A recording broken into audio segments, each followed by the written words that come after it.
வாழைத்தண்டு ஒரு நாள் கூட்டு வச்சு சாப்பிடுங்க. பீர்க்கங்காய் ஒரு நாள் கூட்டு வச்சு சாப்பிடுங்க. புடலங்காய் ஒரு நாள் கூட்டு வச்சு சாப்பிடுங்க.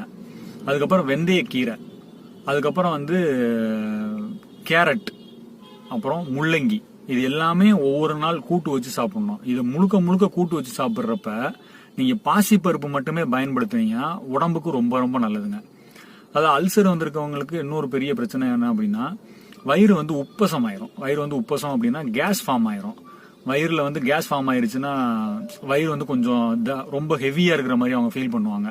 இது எல்லாமே நமக்கு கட்டுப்படணும் அப்படின்னா நீங்க பாசிப்பருப்பு மட்டுமே வச்சு நீங்க கூட்டு வச்சு சாப்பிட்டீங்கன்னா இது ரொம்ப நல்லாவே கட்டுப்படும். அதுக்கப்புறம் நீங்க நைட்ல சாப்பிட்ற சாப்பாடுமே நீங்க ஆவியில வெந்த உணவு, அதாவது நீராவியில கொதிக்க வச்ச உணவு, சேம் இட்லி, இடியாப்பம், புட்டு, இந்த மாதிரி சாப்பிட்டுக்கிட்டே வாங்க. வாரத்துல ஒரு நாள் 2 நாள் இல்ல ஒரு நாள் விட்டு ஒரு நாள் கூட நீங்க காலையில வெந்தய